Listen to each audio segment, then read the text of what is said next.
I thought this is it. My end has come. To tell it as it is for the benefit of our viewer. And I'm sure we will have good discussions. All right.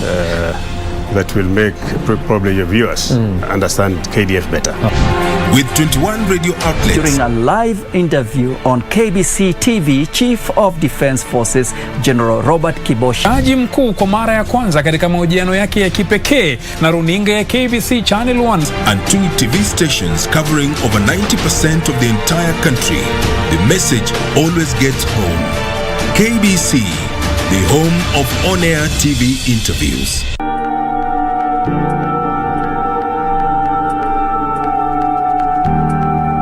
Peter, I've loved you from day one when it was even close to impossible for me. I didn't ask for you to love me. Respect, Christine. It seems you have a lot of savings then. Me, I'm a baby girl. I deserve soft life. Si lazima ikuwe pesa yangu. Mimi na wewe mambo ya kesi tustahili kuongea. Si sana kindani, kidogo kidogo tu. Kwa koti tutakutana huko. Kwa nani? Ni Mark. Wow. Stop asking questions. Hello, Christine. Christine, what's wrong? We need to fire Lawrence. She's in the living room. You need to know which side you're on. You need to open your eyes and know which side you're on, okay?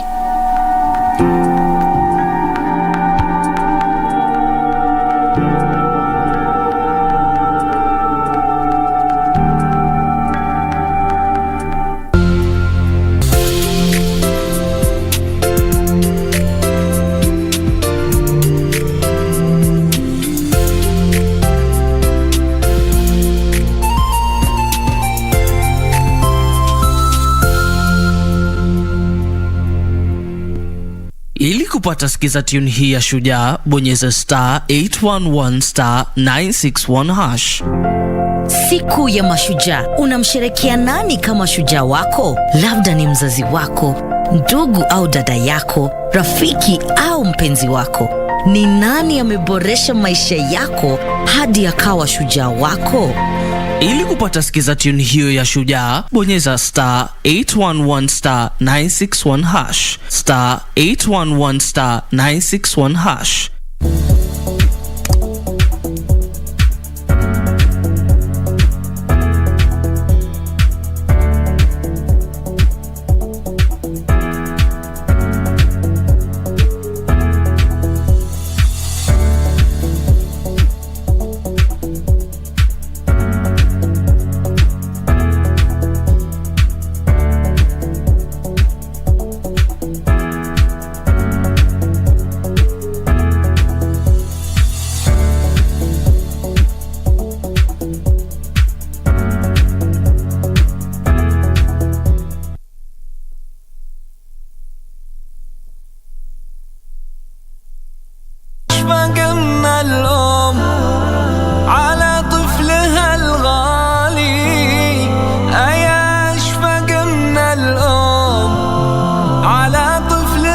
أحببتك اللهم محبة دعاء لي وأحببت محرابك. Mojawapo ya mambo ambayo msikiti unafaa kusaidia nao katika jamii ni kama vile kuwa na uongozi wenye uadilifu na kuzuia fitna katika jamii. Twafaa tufunzane, msikiti ni sehemu ya amani. Kila Muislamu ana haki ya kuja msikiti na vile vile akajua ni sehemu.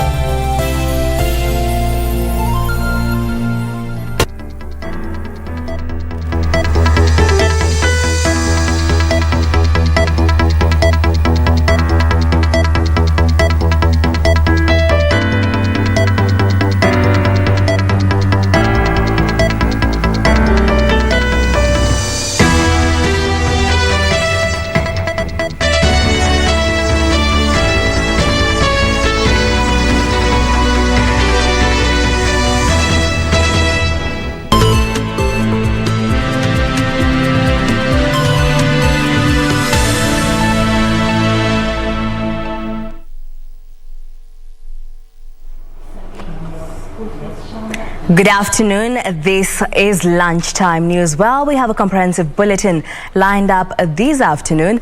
We hope that you're having a lovely day so far. My name is Jacky, Wambiru.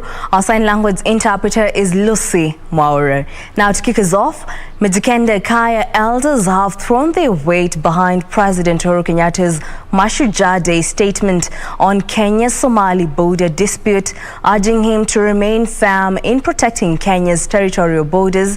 The elders say Kenya's boundaries were in place even before independence, and trying to alter them now is insincere. President Uhuru Kenyatta, during his Mashujaa Day speech, reiterated Kenya's rejection in totality the verdict of the International Court of Justice on the Kenya-Somalia maritime border row. The leaders who spoke in Kilifi urged the president to remain firm in protecting Kenya's territorial borders, noting that the borders were set up by Kenya's colonial masters and have remained unchanged for decades. Tutakubali hiyo sehemu yetu kwa sababu wavuvi wengi wanapata rasilimali zao kule.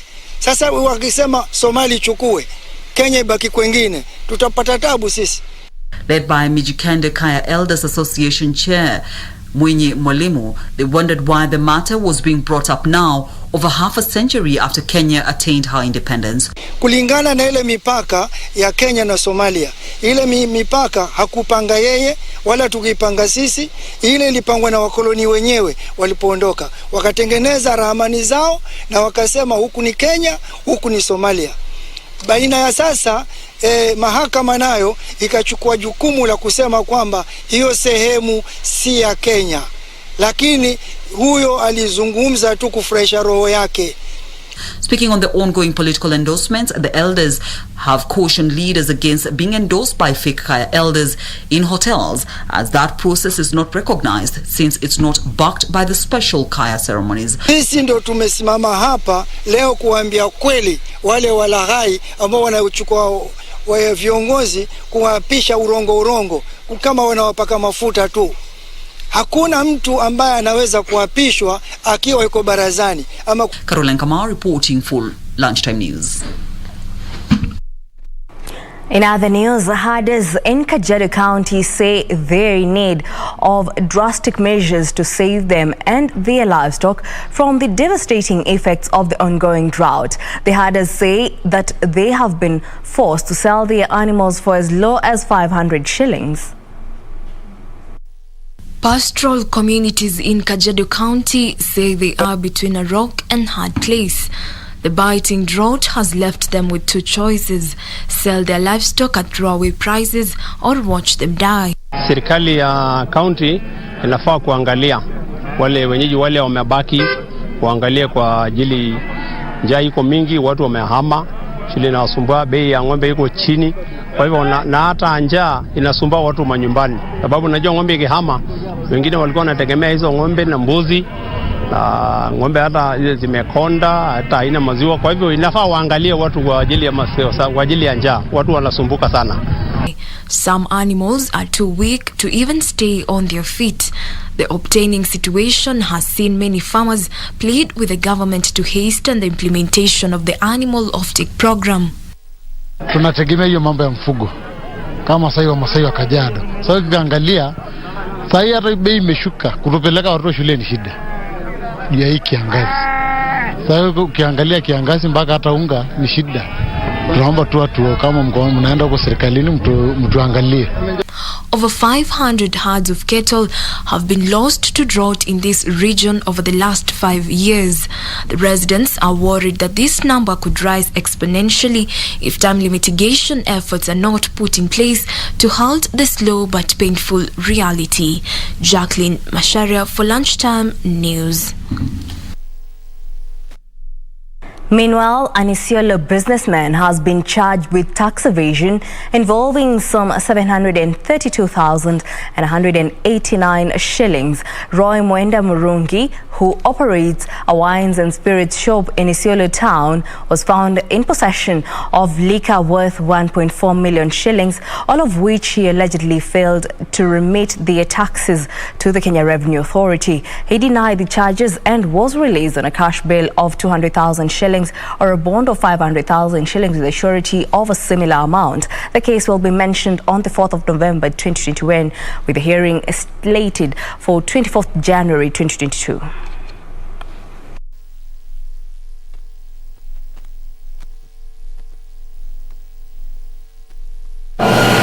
Hearing the 24th of January next year, accused to deposit a cash bill of 200,000 and in the alternative to execute a personal loan for 500,000 with one surety for security of a similar amount.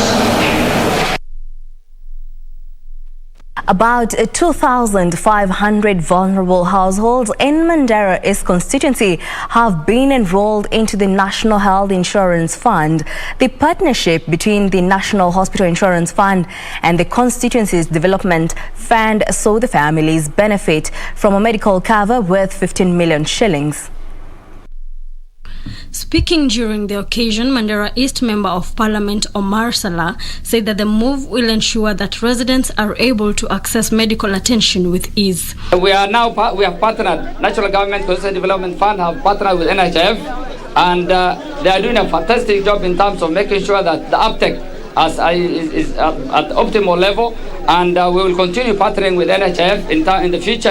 Mandera NHIF branch manager Ahmed Yakub urged other leaders in Mandera County to follow suit and start such initiatives in their constituencies, as more than 15,000 people from the constituency alone are set to benefit.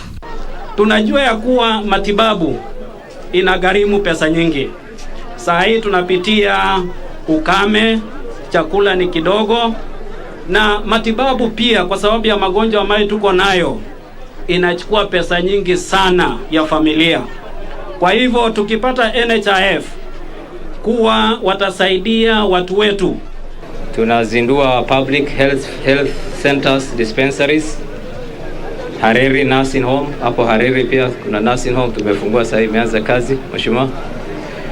Na Mandera East is of course endowed with the highest number of facilities. Ile kubwa yote iko hapa. 65% nearly wako hapo Mandera East. Yakub added that the program has been successful in previous years and challenged principal members to add more beneficiaries to ensure a large number of people benefit.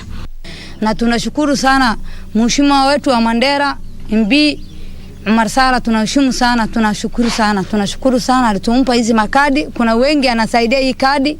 Reporting for Lunchtime News, I'm Wambiru Otiende. There is need for people to embrace persons with disability in order to cater for their special needs. The coordinator of Metro Church International, Belly Otieno, said stigma associated with persons living with disabilities denies them the opportunity to access services that enable them to exploit their full potential. She made the remarks when the religious organization offered foodstuff counseling services and business skills training to 1,900 persons living with disabilities in Nakuru town. Ile huwezi kuelewa, walemavu wengi walikufa na wengine saizi wako manyumbani wanalia tu, lakini Metro Church imetushikilia. Niliongea na askofu Mike akaniambia hapana, wake tuje pamoja leo tujitie nguvu, tupate experience za wale wengine. More or less ni fellowship. Kila mtu anaeleza mambo yake na anasikia story ya mlemavu mwenzake, anapata nguvu. In other news, Kisii County Governor James Ongwae has called on area residents to avoid last-minute rush to register as voters. Ongwae says voting is one of the many ways Kenyans decide their future. Governor Ongwae said that Kisii County is a vote-rich region and all eligible voters must register for the exercise. He said that there is need for leaders to mobilize the public for the ongoing voter registration exercise. Hapa Kisii tuko na ndugu zetu almost 220 something thousand ambao hawajaregister kama voters. Hao wakiregister Kisii tutakuwa na watu over 770,000. Youth in Kisii County have been challenged to seize the moment and make their voices heard.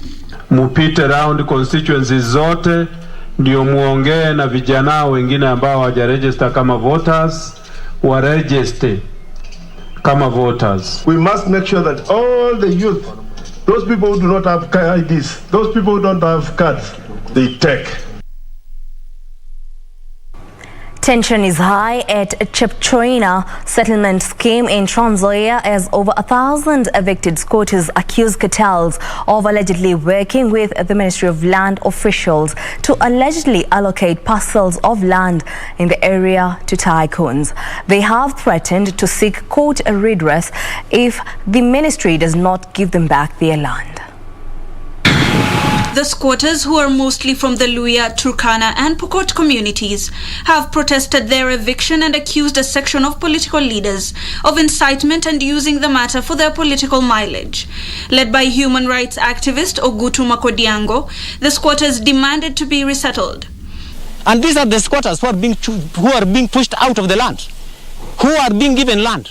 Every Tom, Dick and Harry from everywhere, far and wide, on financial considerations, when the real people who should be given land are left to suffer in poverty. They said since they were forcefully evicted last year, no effort has been made to resettle them. If you are not going to reshuffle the land office in Kitale, we are going to flush them out. Speaking at the scheme, Kapenguria Member of Parliament Samuel Moroto urged the government to address the plight of the squatters. Sasa wale wazazi walikuwa wanatulisha ni wale ambao walipata haki yao pale. Sasa wanaanza kuondolewa saizi. Watoto wao wanahangaika. Na haiwezi wakahangaika kama sisi wengine bado tuko hai namna hii. Haiwezekani. And in the political arena, a section of the Orange Democratic Movement members in Busia County Assembly has asked ODM Secretary General Edwin Sifuna to stop meddling in the election of leaders and party primaries at the grassroots. Addressing the press in Busia, the leaders urged Sifuna to concentrate on his leadership mandate at the party headquarters. Led by John Oganga of Marachi West, the leaders accused Sifuna of favoring some candidates. Isije ikaangaliwa kwa njia favorism. Just the way we are getting, kuna wale wanakimbia left right, kuna wale wanafikiria chama ni yao. Hii chama ni yetu na sisi sote tulichangia kuijenga. They say that such acts will make the party lose its popularity in the region. Wacha National Election Board iwe ina handle.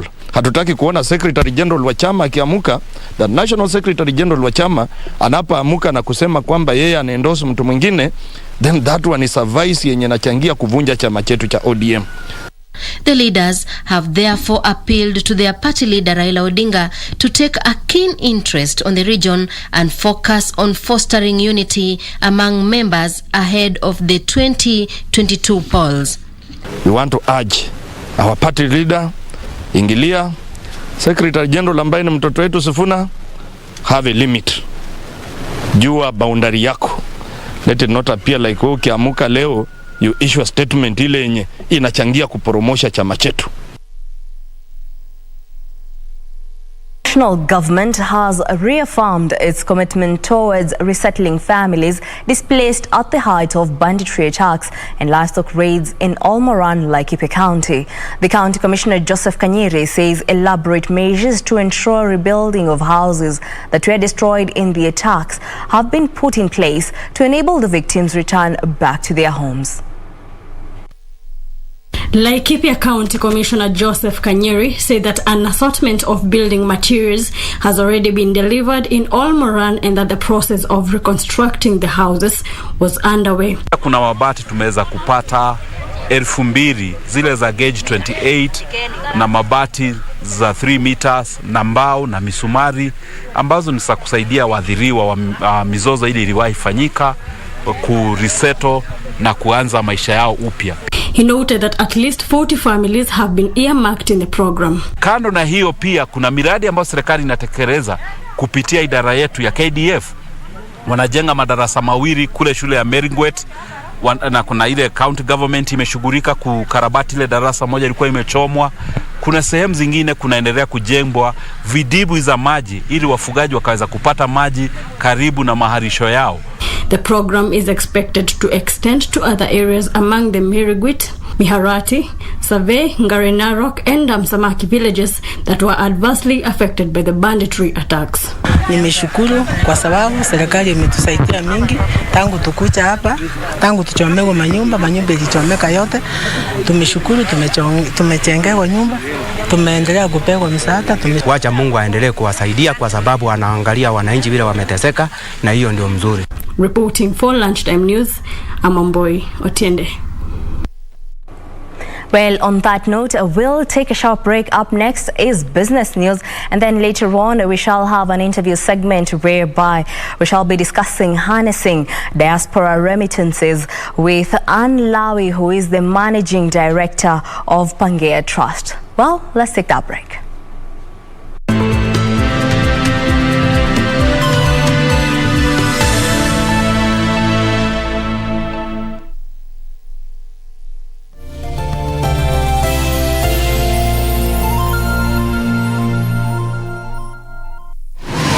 Log on to the KBC website at www.kbc.co.ke to get the latest breaking news, entertainment, sports, politics, lifestyle or business trends from Kenya and around the world. Never miss new episodes from your favorite TV shows, reruns and movies. Just stream online or watch live on your YouTube channel at KBC Channel 1 TV shows. For the day's biggest stories, trustworthy news and family entertainment, log on to KBC Channel 1. Watch what you want anytime, anywhere. Do you have a news story to share with KBC? Get in touch swiftly on email newsroom@kbc.co.ke, call 0723-892-654 or 0734-780-124.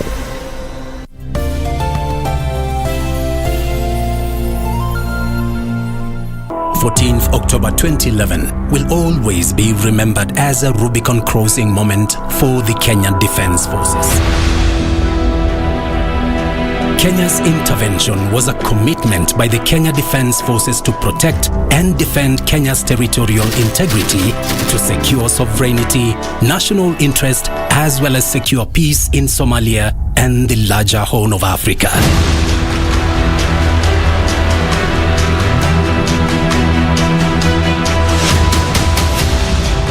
You are warriors, yes, and you really shown it because you're warriors. I know your work. I know how much you've done in these operations. I know the commitment. I know the dedication, and I urge you to continue in the manner that we are doing our job.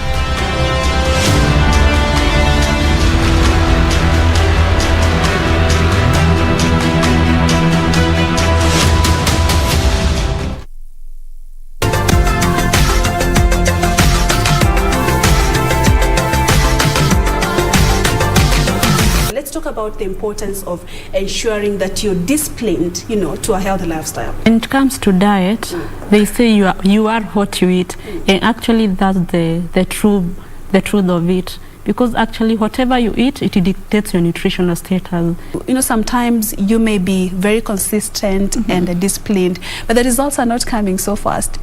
What should motivate me to keep going for 6 months, 8 months? I'm still, holding on to this. And most of the time, these foods are not so interesting. When it comes to weight loss, you're not going away from the foods that you're used to. It is the same food that you're used to, but now you're eating with discipline.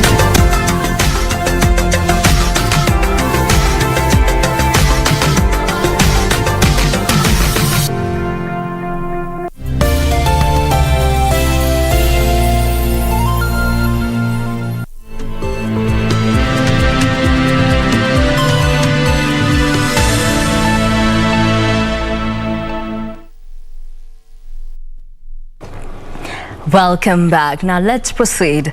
The lifting of the nationwide night to dawn curfew that has been in force from 27th March 2020 came with immense merrymaking in Kisumu, where revelers thronged entertainment joints to celebrate the announcement, while Boda Boda operators termed the announcement as a great relief in their work. A spot check by Channel 1 in Kisumu City last night painted a picture of a city full of activities in the nightfall. It is about 10:30 into the night, the central business district Kisumu. Just a few vehicles and countable residents visible, painting a picture of a life still under the curfew directive. But on the outskirts in Kondele, a popular estate in Kisumu, it is a contrasting scenario. Nightlife has literally come back to normal. Revelers having the time of their life in various entertainment joints. Curfew is over, we can do our work till late times. Life is better without curfew. I'm very much happy today. At least I'm going to celebrate my birthday without curfew. Kwa siku ya leo kama mashujaa day tunasema Uhuru ni shujaa. Kwa nini? Uhuru ni shujaa kwa sababu ametoa curfew. Hii curfew vile ametoa, sasa economy tunaona economy itapanda juu. Vendors termed the lifting of the curfew a blessing, as bar operators also reveling in the announcement that was widely anticipated across the country. Hapo nyuma wakati wa curfew nilikuwa nauza smoky paketi 3. Kwa leo naona nimeuza 6. Curfew ilituumiza sana juu sisi tunafanya usiku. Imetuharibia biashara mingi. Kama ma clubs tulikuwa tunategemea clubs na zilikuwa zinafungwa mapema, mapolisi pia wanatuumiza. Mimi na karanga gorogoro 2 lakini huko inaisha. Leo naona imeisha, naenda kwa nyumba na ndoo bure. Sasa kwa leo ndio tumefanya mpaka kupita kiasi juu walitoa curfew. Lakini hata sisi huko nyuma tulikuwa tunafunga kwa ile saa ya kawaida. Biashara naweza sema at least leo imeimprove. Ukicompare na vile ilikuwa from this time zenye curfew imekuwa kuna big improvement. At least hizi tunaweza uzia watu. But the board operators were upbeat that the announcement will help them make up for the losses they have incurred while the directive was in force. Mambo na curfew bwana ngumu, nitangangana kidogo lakini tulikuwa tunateseka. Hii inaendesha ni alone. Sasa ninafurahia kwa sababu niko na nafasi ya kutafuta pesa ya loan. Wycliffe Okech for Lunchtime News.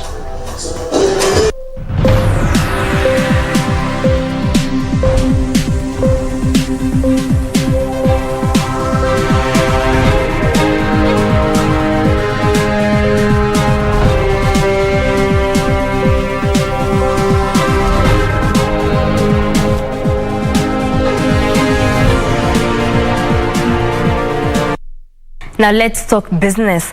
Residents in Tana River County are set to access water from shallow wells and water pans set for construction. The 150 million shilling small irrigation and value addition project has established sites in Galole constituency to contractors for drilling irrigation wells and establishment of water pans. Successful bidders are expected to commence the drilling of 12 shallow wells and construction of 3 water pans in Chifiri, Hakoka and Gururi areas within 14 days. Tana River is among 11 semi-arid counties that the Africa Development Bank funded project is being implemented. The project aims to reduce poverty by enhancing agriculture productivity, income and food security. Agriculture is the backbone of Kenya economy, with about 80% of the population deriving their livelihood largely from agriculture. 75% are smallholder farmers. The project has injected 500 million shillings to Tana River County, which will see 27 shallow wells drilled as well as 2 market sheds erected in Galole catchment area. CVAP intends on increasing incomes, food security and nutrition along agricultural value chain by raising agricultural productivity and improving agricultural market access for poor and marginalized communities by constructing 9 new irrigation schemes and rehabilitating 3 existing schemes. The project also supports post-harvest processing and value addition by promoting agro-processing businesses. Since December 2020, the project has benefited over 215,000 people, of whom 124,000 are women. Reporting for Lunchtime News, I am Teresa Mutai. will still be forced to continue importing fish to meet its consumption needs. Fisheries Principal Secretary Francis Owino says lack of quality fingerlings and expensive feeds have delayed the implementation of the 15 billion shilling aquaculture business development program that was to increase fish production by over 60%. Financing agreement with IFAD to fund the 15 billion shillings aquaculture business development program. The project sought to increase fish production from the current 400,000 metric tons annually to at least 600,000 metric tons. However, the government admits the program is behind schedule due to lack of quality fingerlings to distribute to farmers. Changamoto ya fish feeds, zile samaki ndogo. Fingerlings pia tunaangalia tupate quality fingerlings na kwa bei ambayo mkulima anaweza kununua. So the major challenges ni mambo ya liners, mambo ya quality fingerings na mambo ya fins ya chakula. This, coupled with expensive fish feeds, has seen fish production at its lowest in years, with each farmer producing an average of 50 kgs annually. Pia tuko na changamoto ya chakula samaki tunaita fish feeds. Hizo miradi huu itaishughulikia ili tuhakikisha kwamba tumepata quality fish feeds na pia affordable fish feeds. We expect each farmer to produce by the end of the season 500 kilos per farmer per year. Farmers have been encouraged to take up fish farming to fill the deficit and reduce the country's fish import bill. Benson Rioba reporting for Lunchtime News.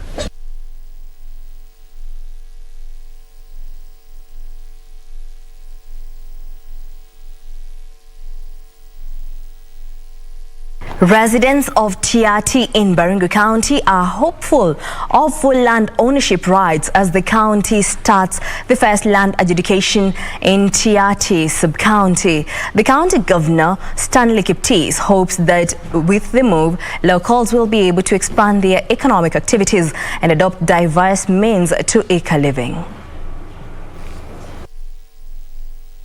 The land adjudication process seeks to sort out land ownership issues that have plagued the region since independence. Lands Chief Officer Catherine Changwon says the process includes the issuance of title deeds of 21,000 title deeds and 10 million pieces of land which had already been adjudicated. Tulibadilisha agenda yetu kutoka agenda ya kuwa na sehemu ya kuishi bali tukaenda kwa agenda ya kuweza kuwa na sehemu na kuweza kupata cheti ya shamba ya hiyo sehemu. Na sababu ya hiyo ni kuweza kubadilisha maisha ya wananchi, kuweza kupata faida zaidi katika ile ardhi ama kipengele ya ardhi ambayo ameweza kupewa. The county government hopes the issuance of title deeds will also change the way of lives of the locals from depending on livestock to modern ways and also reduce cattle rustling. Kila siku mimi ni squatter. Kwa sababu mimi sijui bali ninaishi hapa alafu nahama bali ingine mara mwingine nakuja kuclaim atini yake na si yake mara nini, lakini sasa mimi najivunia kwa sababu mmekuwa ni yangu, iko kwa chini yangu. Sehemu nyingine hata kule Ravini kuna sehemu iko nyuma, na kiini yake ni kwamba kumbe watu watapata stakabadhi ambayo itawasaidia kujiinua kimaisha. Tiati tangu 1963 mpaka wa sasa hakuna title. Reporting for Lunchtime News, my name is Hibak Said. Well, and as I had promised earlier on that we shall be having a live interview segment where we shall be discussing harnessing diaspora remittances. Well, this is the time, and our guest this afternoon is Ann Lawi, who is the Managing Director of Pangea Trust. Well, welcome, Ann, to our program this afternoon. Well, thank you. Thank you for having me. Looking forward to the conversation. Well, me too. Just to kick us off, maybe you tell us how Kenya can maximize remittances inflow, which continue to grow and which cumulatively stood at 344 billion shillings in the year to August. All right. Thank you again. My name is Anne Lawi, Managing Director of Pangea Trust and also one of the founding trustees of Pangea Trust. As Pangea Trust, we are a business accelerator, but also an investor.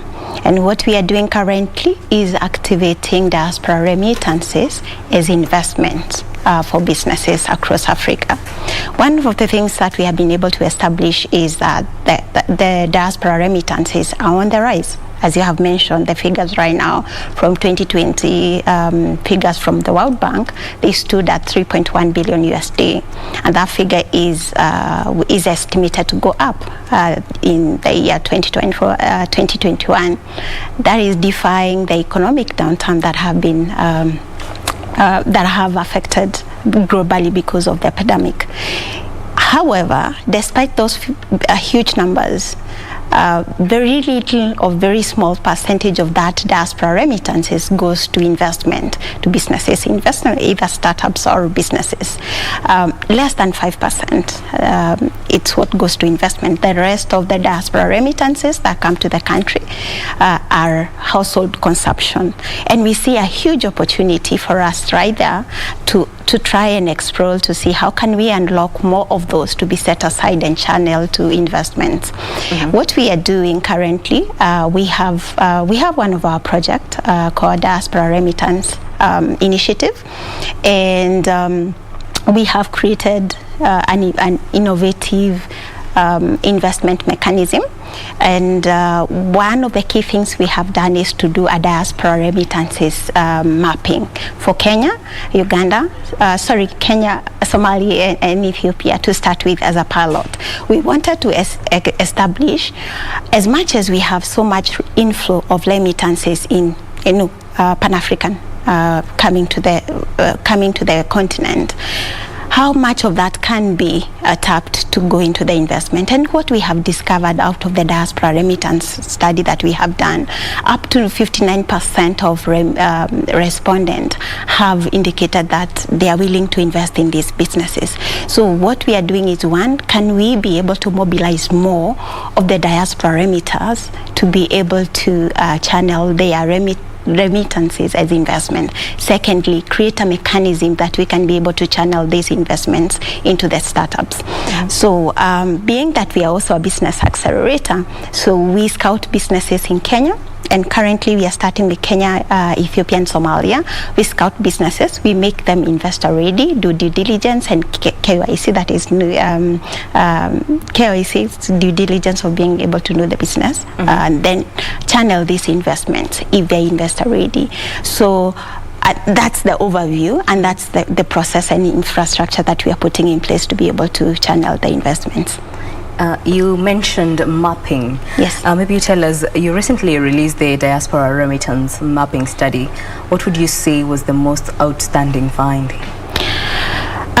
Yeah, that's a very good question, because there have been a lot of mapping there before done by different partners. But out of this, we wanted to understand, one, what are the motivations for the remitters to send money, and also we wanted to know what are what is the investment appetite for remittances, for remitters to be able to send money aside for investment.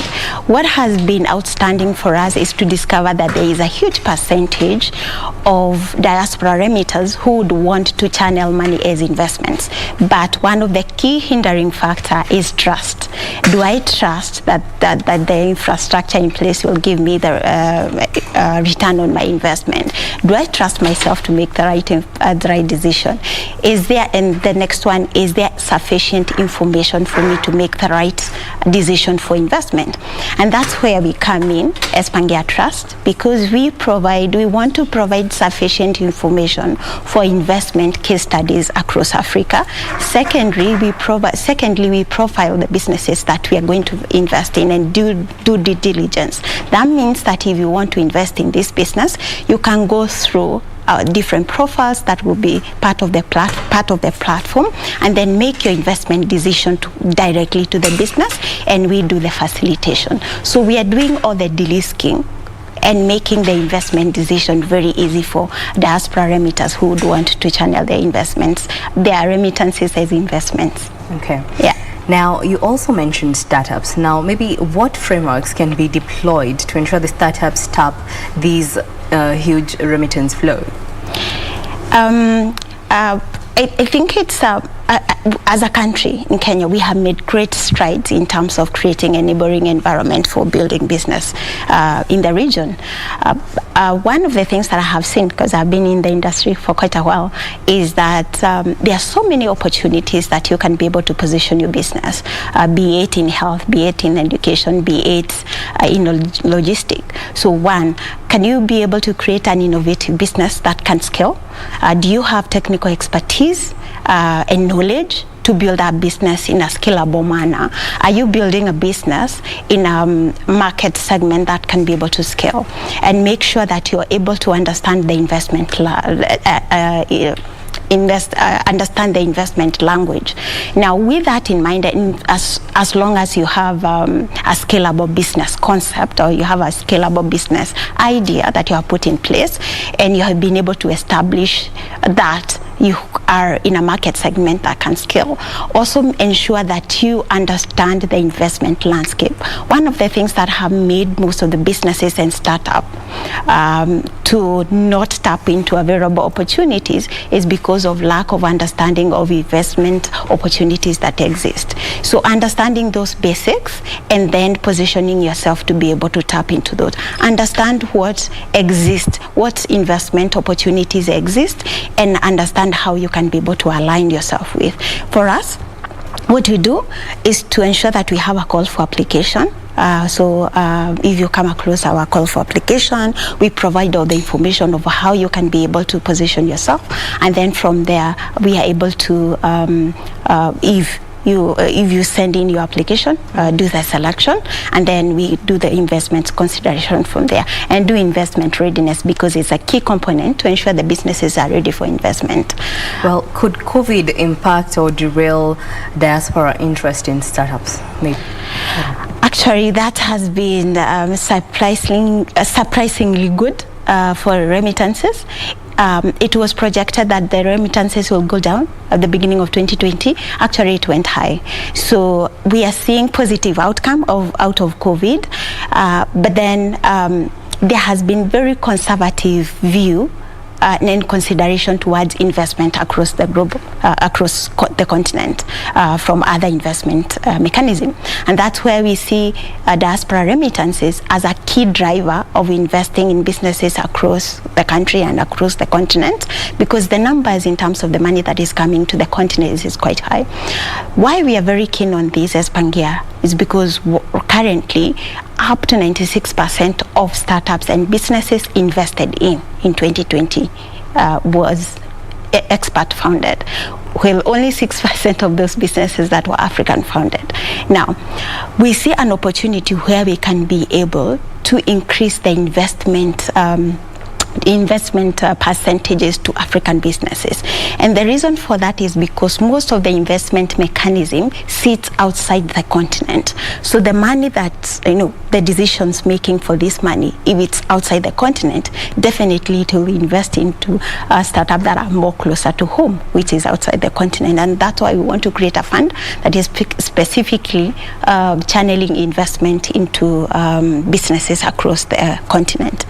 We have for us to be able to share the results that are coming out of the mapping study that we have put aside, we have a diaspora validation workshop to be able to widespread the outcome of our diaspora report, or remittance mapping report that we have put in place. It's on 4th of November. Where we'll be sharing the recommendation, the findings, and the mechanism that different businesses and stakeholders can be able to engage with. Mm-hmm. Maybe are there obstacles to enabling investments for the diaspora in accessing appropriately packaged information on investment opportunities? Yes, there are two kind of hindrances or challenges. One, how do I get the right businesses to invest in? Who does the follow-up mechanism for me as a diaspora investor? And the other thing, how do I validate that this is a legit business case? And if it grow, how do I get my return on investment? On the other side, because as I said, this is two-fold kind of challenge. The other challenge is for the businesses that are in the continent. How do I get to identify investment mechanism that exist? How do I even expose my business or put my business across for investment consideration? How do I get myself ready to even be considered for this? And that's where we come in, sit at the middle, ensure that we create a platform where we can create a very clear path for you to be able to access investable business from our accelerator process. So we'll do the call for application, do the screening, do the selection, to do the due diligence and provide these businesses, or rather showcase these businesses to our diaspora remitters investors. On the other hand is to provide the right information to the diaspora remittance investors.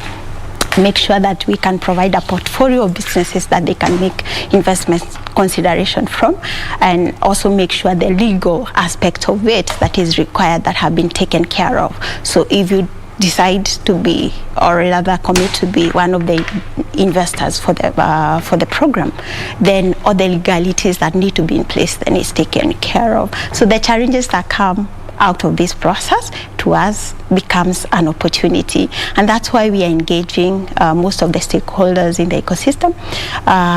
One, to be able also to create business opportunities for the businesses that we are supporting, but also to get buy-in, because we know there has been other initiatives that have been done before, and we know there are learning opportunities, there have been challenges. How can we build on that?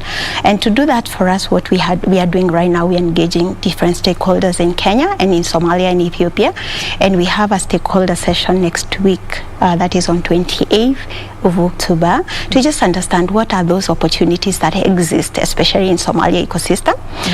So the events that we have on 28th of October, next 20th of October, is to just understand what are the opportunities, what are the challenges, what are existing collaborative opportunities, what are the different case studies can we build on. So just to wrap us up, I see that time is up for us here. So maybe how can startups pitch for the funding from Kenyan diaspora looking to, or rather looking for investment opportunities? Right, so right now we have just closed the call for application, but I would call upon all the businesses that feel that they have an innovative business across, we are sector agnostic across all sectors, can still submit their business case or their application using our social media handles at Pangia Trust. They can Google us at Pangia Trust, submit, and for the next cycle, maybe we can consider them. So because right now we have just closed the call for application.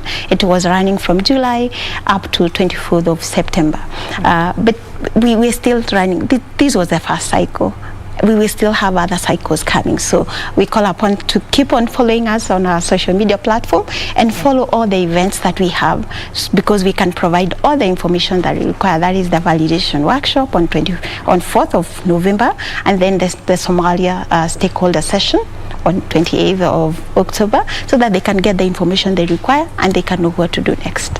Well, thank you so much. Well, that brings us to the end of our interview segment. That was Anne Lawi, who is the Managing Director of Pangia Trust. We were discussing harnessing diaspora remittances. And now we shall be moving on. Truecaller, their leading global platform for verifying contacts and blocking unwanted communication, announced a new commercial partnership with Commercial International Bank of Egypt, the largest private sector bank in Egypt. It aims to provide secure services to its customers and protect their data. Here are the details of these and others from across the continent. announced the partnership with Egypt's largest private bank, Commercial International Bank. When receiving a call from Commercial International Bank, customers will be able to ensure that they are indeed receiving a call from the bank when the brand logo and name appear on their smartphone screen alongside the verified badge icon. This will ensure that its customers do not miss important calls or messages and will help consumers identify fraudulent entities and scammers. Meanwhile, Morocco government announced that it is suspending flights from the United Kingdom, Germany and the Netherlands until further notice. Morocco national carrier Royal Air Maroc mentioned that the move to stop flights from the European countries was due to the pandemic situation. Morocco's health ministry warned of the threat of a new virus surge, saying there was need to avoid possible relapse of serious and critical cases and COVID-19 related deaths which have occurred in several European countries. Finally, the Beer Association of South Africa has warned that the government could introduce another alcohol ban in South Africa should a fourth wave of COVID-19 infections hit the country over the December holiday period. The Beer Association of South Africa, which includes the Craft Brewers Association, Heineken South Africa and South African breweries, is concerned that another ban over a critical period could further damage the industry and lead to job losses. The group has written to Trade, Industry and Competition Minister Ibrahim Patel urgent intervention at a cabinet level to ensure that the irrational alcohol ban are no longer imposed, especially over the festive season, which is a critical time for the local industry.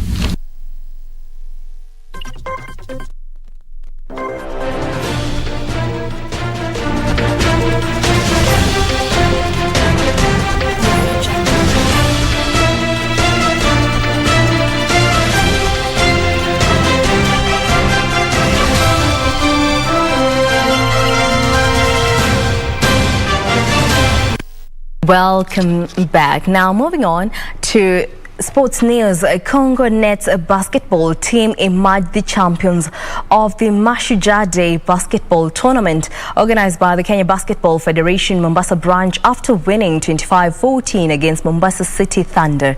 The one-day tournament was played at Madaraka grounds to launch the newly constructed basketball pitch at a cost of 1.5 million shillings. Nets beat Mombasa City Thunder 25-14 to clinch first position during the one-day event, which brought together 6 teams including Mbaraki Pirates, Mtopanga Finest, Congo Nets, Mikindani Pacers, Mombasa Thunder and Young Nets. During semi-final 1, Congo Nets beat Mbaraki Pirates 30-22, while Mombasa City Thunder beat Young Nets 24-10 in the second semi-final to qualify for the finals.